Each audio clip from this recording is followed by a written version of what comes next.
Buenas tardes, bienvenidos. Mi nombre es Claudia Badel y en nombre de Testinui les doy la bienvenida a esta nueva actividad de Testinui 2022. Gracias a todos por sumarse hoy. Ahora, antes de prender la grabación, estábamos viendo de dónde nos estábamos conectando y la verdad que está súper variado hoy. Tenemos personas de Montevideo, Valencia, España, tenemos de Colonia, también de Piriápolis, Ciudad de la Costa, Durazno, Los Cerrillos, Mercedes, Marinia, Nueva Palmira, Atlántida, Argentina, Nueva York. Bueno, así que muy variado, todos con muchísimas ganas de compartir un rato y aprender sobre testing. Hoy nos acompañan Arturo y Leonardo, bienvenidos. Muchas gracias. Gracias a ustedes por sumarse y compartir su conocimiento con la comunidad Testinui. Estamos sumamente contentos de que nos acompañen hoy con una charla súper interesante que es evaluación y testing en proyectos de Machine Learning. Así que bueno, les dejo el escenario virtual y desde ya gracias nuevamente. Buenísimo. Bueno, primero que nada, muchas gracias a todos por venir y a Testinui por este espacio. Realmente nos pone contentos poder aportar desde este lado.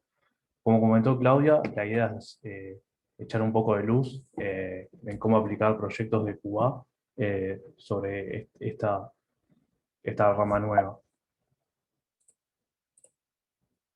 Nosotros somos Marvic, una software factory bien enfocada en proyectos de Machine Learning. Entonces eso nos ha posibilitado trabajar en proyectos de Computer Vision, NLP, de analítica predictiva, y con distintos tipos de clientes, algunos en etapas bien tempranas, de startup, o a veces incluso incubando, o clientes más corporativos.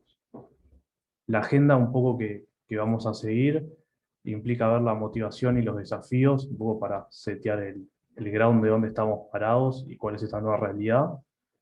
Compartirles nuestra experiencia en proyectos, los obstáculos que tuvimos y cómo los enfrentamos. En alguna manera, setear una hoja de ruta entre el estado actual del rol y los siguientes pasos, o sea, hacia dónde se va, y después resumir para terminar de conectar estos puntos que vamos a ver.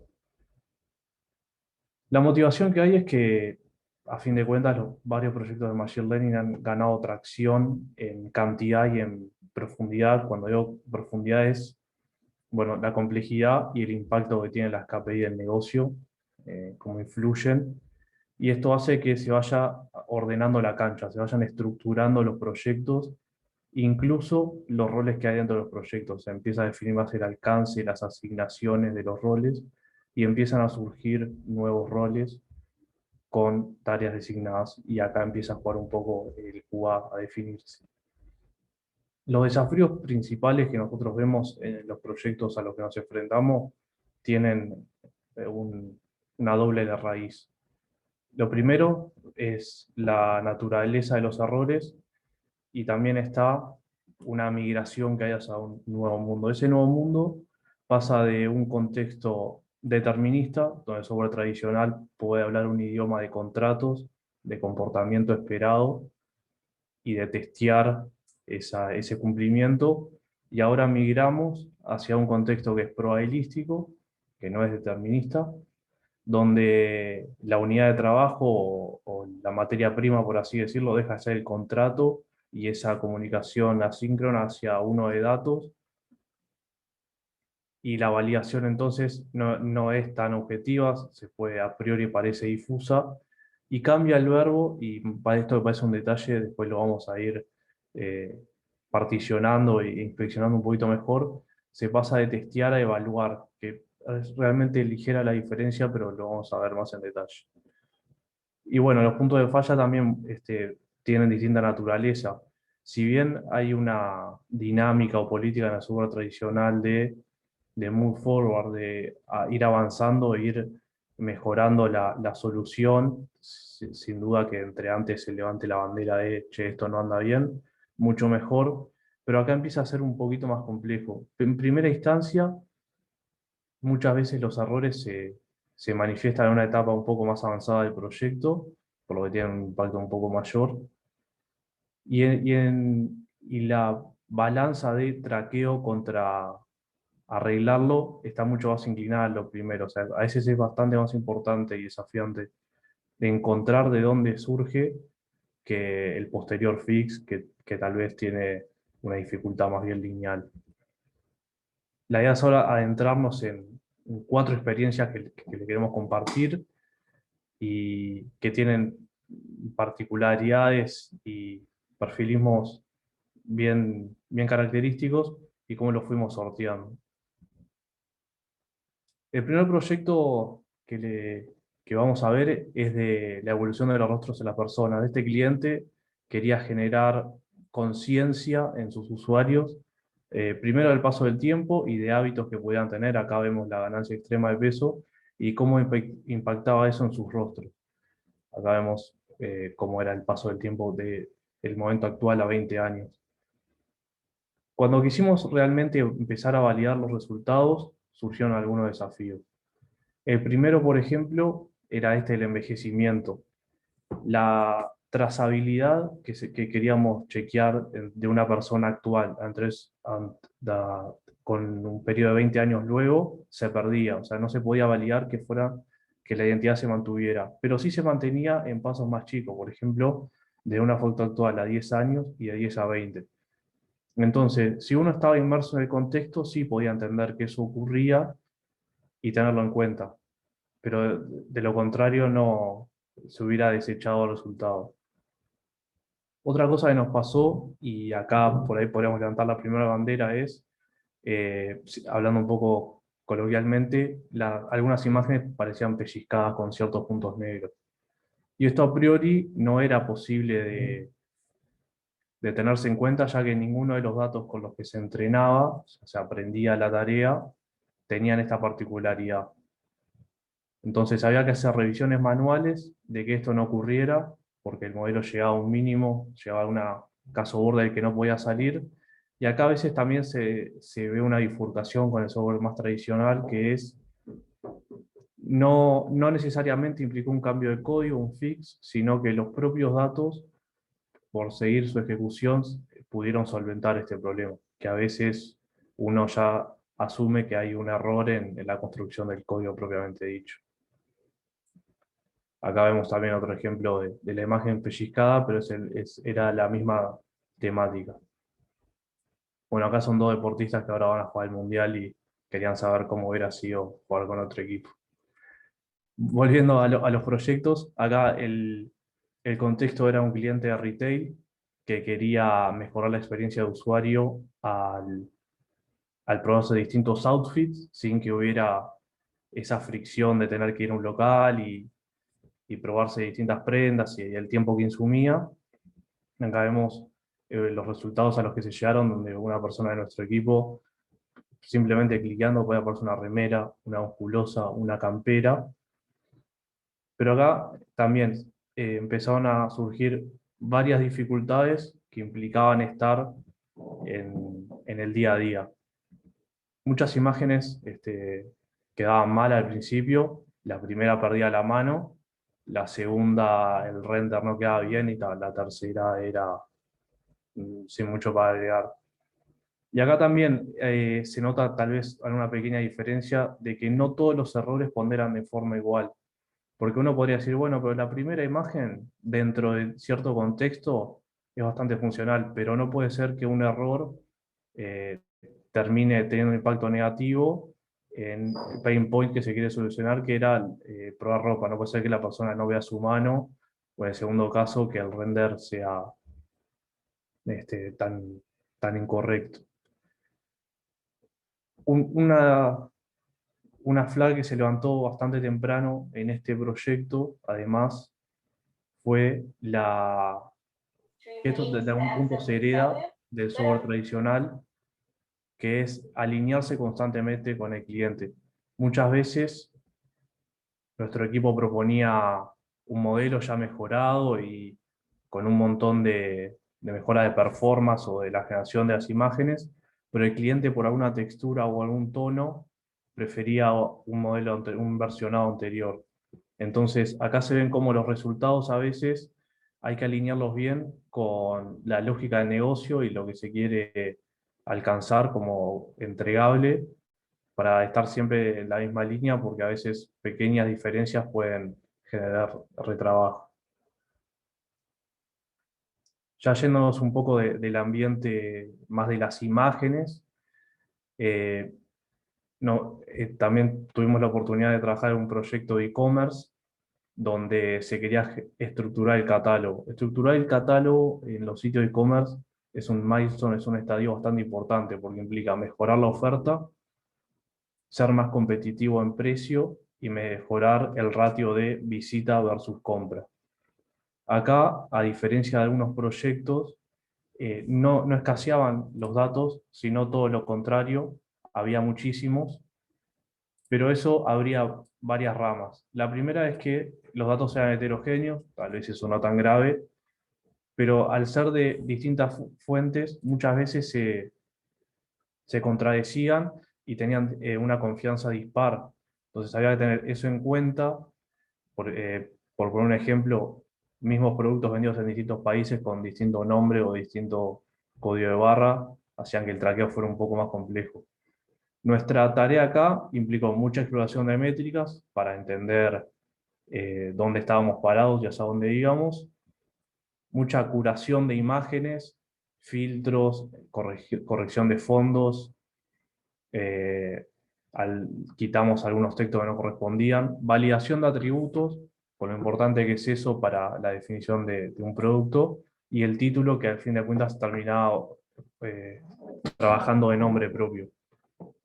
Y acá una cosa que nos pasó en el proyecto, que a priori es sorprendente o no es tan intuitivo, es el cruzamiento que había entre métricas en las que uno le gustaría basarse e ir viendo el progreso y realmente la calidad de los entregables. Para bajar a tierra, lo que estoy comentando es muchas veces buenos productos validados por nosotros o una contraparte de cliente tenían una métrica asociada baja, como que no eran buenos, pero sí lo eran, y ocurría al revés, que productos con una métrica dura o clásica que parecían prometer buenos resultados, realmente o tenían alguna incoherencia o rompían alguna regla de negocio. Entonces, de nuevo, el equipo tenía que separar un poquito de slot para trabajar sobre los resultados, validarlos, chequearlos con el cliente.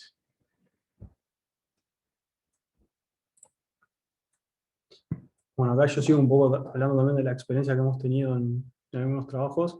Este es otro proyecto que nos llegó de auditoría en supermercados de retail, básicamente. El objetivo principal que tenía el cliente era prácticamente contabilizar, digamos, la cantidad de productos y la distribución que había de estos productos en las góndolas, desglosando por marca. Este objetivo es bastante complejo, entonces la manera de accionar, digamos, en este caso fue dividirlo en varias etapas. Los datos de entrada eran un conjunto de imágenes de una góndola y la salida, como les dije, era tratar de contabilizar, digamos, la distribución de los productos.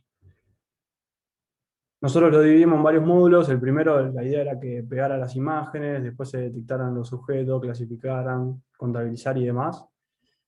Los puntos a destacar acá es que la performance en realidad de cada módulo variaba en sí, y eso hacía que el resultado final variase.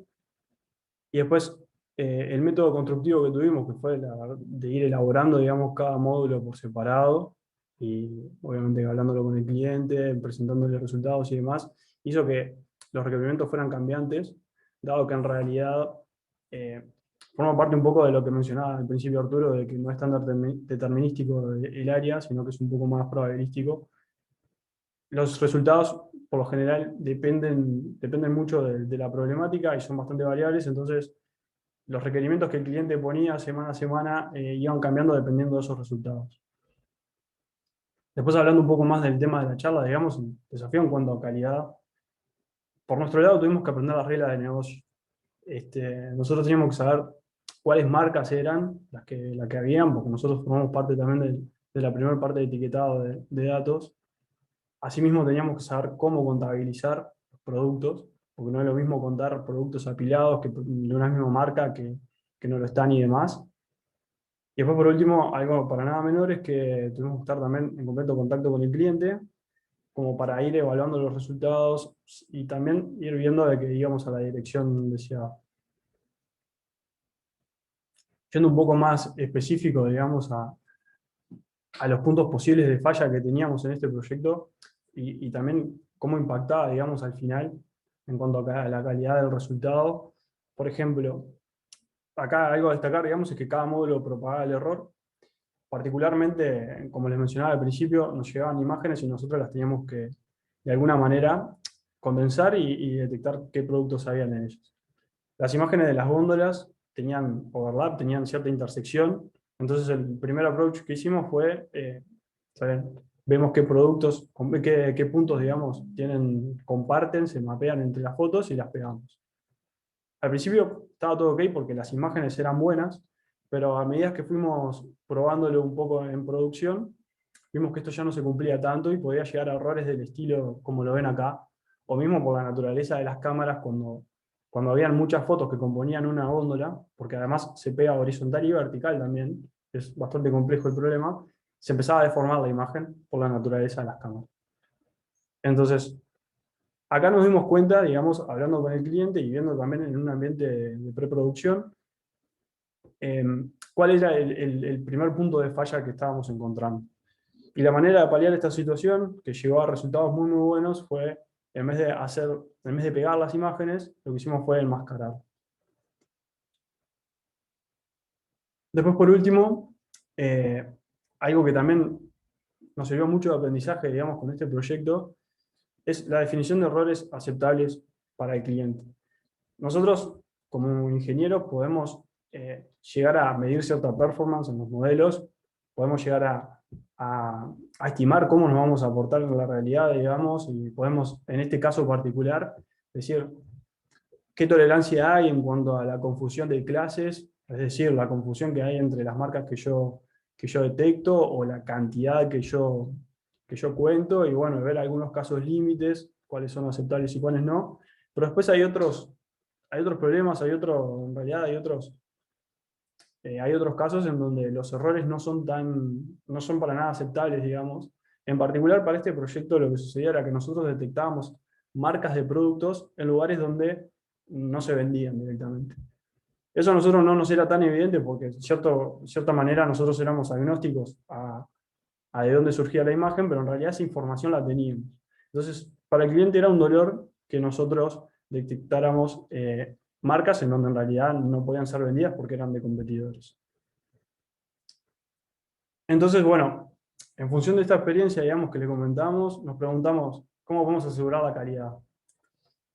Nosotros tomamos un enfoque que nos viene sirviendo bastante como para poder asegurar un producto de calidad, y es que el eslogan acá sería la transparencia y el involucramiento en el proceso. La forma de trabajar nuestra es, como para poder abordar el tema de la calidad, digamos, y el testeo también, es tratar de tener una estimación de los entregables. Nosotros trabajamos con entregables, y en estas estimaciones hay que incluir el tiempo de evaluación.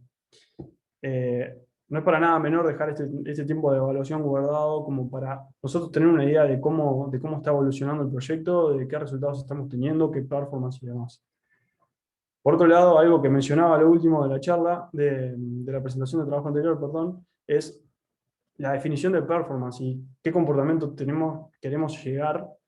Y esto lo hacemos de manera online con el cliente. Semana a semana, cada 2 semanas nos juntamos con el cliente, mostramos resultados y vamos viendo cuáles son los objetivos que tiene el cliente y cuáles son los objetivos que nosotros podemos alcanzar. Por otro lado, como les mencionaba, tratamos de trabajar con entregables al corto plazo. Esto no es solo para estar mano a mano con el cliente y que esté atento a lo que esté pasando, sino también es como para poder evitar acarrear errores y también detectar puntos de falla en etapas tempranas. Y por último, nosotros también tratamos en conjunto con el cliente, esto va muy, muy de la mano, de identificar los puntos de dolor del lado del negocio. Ejemplificando es lo que mencionaba anteriormente con el tema de las marcas, o lo que comentaba Arturo con el tema de la ropa, que para el cliente puede ser, por ejemplo, que se distorsione un poco el color. Para nosotros puede que no sea algo tan doloroso, pero en realidad para un sitio que vende ropa sí lo es. Entonces, yendo capaz que a algo un poco más formal, ¿cuál es el estado del error del QA, digamos? Bueno, estuvimos investigando un poco y para aplicado al área que nosotros trabajamos, no encontramos una definición muy específica. Y es que la realidad es que la calidad se asegura de maneras muy diversas. Yendo muy específico a la parte de Machine Learning en sí, la creación de modelos, la manera que uno testea los modelos, en realidad los evalúa, se hace de manera un poco más científica, entre comillas, en el sentido de que, bueno, se traquean métricas con datos de evaluación, eh, se ven cómo van evolucionando las gráficas, la evolución del modelo, se tienen métricas, funciones de costo y demás. Después, saliendo un poco del área de Machine Learning en particular, o la creación de los modelos y entrenamiento, vamos a la parte más de validaciones manuales. La validación manual forma parte también del equipo y también muchas veces forma parte del cliente, porque está bueno tener un feedback en cuanto al cliente de los resultados que se va teniendo. Y en este punto entra algo que también es súper interesante, que es tratar de interpretar el modelo. La interpretabilidad de los modelos de Machine Learning, por lo general, es un poco compleja para nosotros visualizarla, porque al fin y al cabo tienen la fama de ser cajas negras. En realidad, se pueden hacer un poco más transparentes esas cajas con herramientas de interpretabilidad. Y bueno, la idea es que nosotros como desarrolladores nos demos cuenta, intentemos de encontrar el porqué del modelo y a la vez logremos transmitirlo al cliente, como para también encontrar un punto de equilibrio ahí con ellos. Y después por último, que es también algo para nada menor, es que nosotros tenemos que conocer las limitantes del modelo. Un modelo de Machine Learning tiene ciertas limitantes dependiendo de los datos con los que fue entrenado, dependiendo de la complejidad del modelo y demás, y se vuelve necesario, digamos, conocer estas limitantes, como para setear buenas expectativas. Por otro lado, también lo que pasa mucho en el área es que hay un solapamiento de roles. Como les mencionaba antes, un grupo de data scientists más equipos que pueden ser machine learning engineers y demás, hacen cierto testing a partir de las métricas, detección de outliers y bueno, evaluación manual. Después tenemos otro rol que vendría a ser el cliente, que es el que tiene experiencia en el dominio, que es el que va a estar evaluando los resultados y en realidad es el feedback más importante que hay.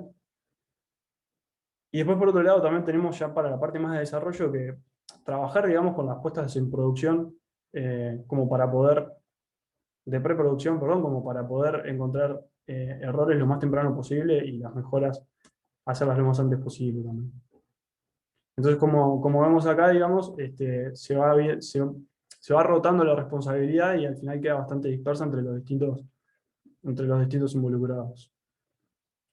Después, por último, en cuanto al rol, dejamos como comentario acá algunas herramientas específicas para el mundo de Machine Learning. La realidad es que existen un montón de herramientas, está súper bueno explorarlas. Nosotros acá resaltamos dos que es la que más usamos, pero de vuelta hay un montón. Por un lado es MLflow y por el otro es Weight and Bias. Son herramientas que sirven para el versionado, nos sirven para poder ver las métricas, la evolución de los modelos, versionado de datasets y demás. ¿Qué nos permite esto? Nos permite ver cómo va evolucionando, nos permite poder compartirlo con el cliente y a la vez entre el equipo, y a la vez, si es necesario volver a puntos anteriores, poder hacerlo. Por ejemplo, en la práctica puede pasar de que el modelo, como por ejemplo el que mostraba Arturo también en el proyecto de salud, digamos, de las personas, habían imágenes que parecían estar dañadas y se solventó yendo a un punto anterior donde el modelo no sacaba esos artefactos y se reentrenó con un punto anterior. Bueno, estas herramientas son muy útiles para eso. Bien, para recapitular un poco todos estos puntos que vimos y terminar de generar el puente, tal vez lo primero a comentar es volver a hacer énfasis en que estamos en una realidad un poquito distinta, que los problemas que intentamos abarcar son distintos. Y esto abre dos caminos. El primero, más heredado o bien conocido, que es mucha comunicación, mucha transparencia, mucho seteo y update de expectativas con el cliente, en pos de siempre tener como norte a los pain points que se quieren solucionar o mitigar al menos. Y en segunda instancia, algo capaz más propio de este contexto es que la comunicación asíncrona, esa de contratos de espero que el sistema haga esto y esto y esto, le da lugar a un involucramiento más de las personas aunque sea un entendimiento básico del contexto y los métodos que se emplean para eso, conocer sus características, sus propiedades, en pos de que la validación de los entregables sea acorde y factible. Entonces, con con ese marco un poco más explicado, pasamos un poco la pelota y escuchamos alguna duda que haya quedado. Excelente. Muchísimas gracias, Arturo, Leonardo, por la presentación súper clara. Bueno, si alguien se anima a preguntar o comentar algo en forma Hola, verbal, ahí, José, hola, sí, buenas noches. buenas noches. Eso es verdad, es lo más común. Yo soy marketing, ¿ok? Tengo mucha experiencia y ha pasado, de verdad. Lo importante que están ahí es el posicionamiento de marca, posicionamiento de producto, posicionamiento de modelo. Eso es muy importante. Y también la fotografía, que eso ocurre en todo, tanto en comercio y la página web, si hay muchos errores. Y esto, ¿sabes lo que está más importante de eso? Cuando te empieza a buscar el SEO, porque te va buscando los posicionamientos, te va subiendo, ¿bien? Yo fui, o sea, soy de Venezuela, ¿bien? Fui líder de Mercado Libre y fui líder de mi marca personal. Todavía tengo la marca personal y va subiendo por posicionamiento. Y eso es muy importante porque la gente no se toma en cuenta este tipo de fotografía. Y es importante tener un producto, fíjate que no sabía, que usted comentó al principio que el producto estaba al revés. Bien, pues yo estaba viendo, no sé si está al revés o no está al revés, pero sí está muy bien el color del fondo de la fotografía. Todos los productos tienen que tener fondo blanco, porque si pones de colores no te vas a subir de posicionamiento, porque el color no te atrae. Bien, por esa misma razón, como marketing yo y también soy tester, las dos cosas. Pero eso es importante lo que acaba de decir usted. Lo felicito porque eso es verdad, eso es real. Gracias, Leonardo y Arturo. Bueno, no sé cómo te puedo enviar currículo. Me interesa para participar con ustedes. Bien, gracias. Perfecto, muchas gracias. O sea, ¿Alguna otra consulta, Ariel? Hola, ¿qué tal? ¿Qué tal? Buenas tardes. Está muy buena la charla. Quería consultarles a los chicos si han utilizado alguna técnica, por ejemplo, de testing basado en propiedades o metamórfica, como se lo llama también. Si han visto algo de eso como para las pruebas de los modelos. en alguna instancia intentamos aplicar algo así más basado en los comentarios de propiedades, pero terminamos yendo por un enfoque también de ejecución de proyecto de inmersión en el contexto, digamos. Pero sí está bueno el punto que comentás. Ok, gracias. Gracias, Ariel. ¿Alguien más que se anime a comentar o consultar algo a Arturo y Leonardo? ¿Alguna consulta, comentario? Buenas, ¿cómo andan? Mi consulta va un poco por el lado en un algoritmo de predicción o demás, y capaz que no tanto de imagen, que pueda tener algún glitch o algo más evidente. ¿Cómo se puede hacer para hacerle un control de calidad, por ejemplo, una predicción de mercados o similar? Si no tenemos claramente la información del futuro para saber si lo que se predice es correcto. ¿Se enfoca más el testing o en revisar que la metodología o cómo se haría un testing de algo así? Sí, enfocado, digamos, más al forecasting, digamos, a predicción. Hay varias herramientas. Por lo general, digo, cada especie de modelo tiene su forma de evaluarse dentro del mundo de Machine Learning en sí. Por lo general, por ejemplo, en predicción de stocks o predicción de precios, se suele guardar parte de los datos ordenados temporalmente hablando, y se evalúa ahí, y esa es como nuestra mejor estimación de la performance, pero a la vez hay muchas herramientas, como mencionaba también en la charla, de interpretabilidad, en el cual no solo son métricas en sí que nosotros comparamos, sino también que evaluamos el modelo en cuanto a la toma de decisiones. O sea, cuanto nosotros más nos convenzamos de que tiene sentido lo que se está prediciendo, podemos hablar con mayor seguridad de la calidad de lo que se está prediciendo. Bien, muchas gracias. Gracias. Tenemos una consulta por el chat que dice, en diversos algoritmos de predicción para consumo masivo o para construcciones, ¿cómo aplican el ámbito de testing? ¿Mediante qué herramientas? Gracias. Bueno, primero vale un comentario que es, sí, los frameworks más clásicos, digamos, de testing unitario, integración, dan un marco de una guía genérica del IAC, los inputs esperados, los outputs generados, los formatos que tienen que tener, si hay datos mandatorios que no pueden faltar. Así que dependiendo de la tecnología, bien puede usarse eso. Ya después más sobre el contenido en sí, sobre la cohesión del resultado,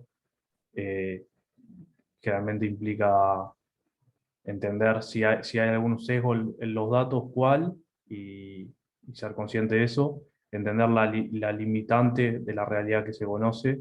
Por ejemplo, hoy lo que hablamos de fashion, bueno, va a ir hasta el punto de cierto tipo de ropa, cierto género, y no, si por poner un ejemplo, una ropa más neón u oversize se pone de lado, se pone más de moda, y casos que son outliers se vuelven los estándar.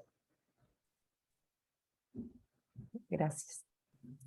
Muchas gracias. ¿Alguna otra consulta, comentario que alguien quiera hacer verbalmente o por el chat? Sí, por el chat surgió una, la voy a leer.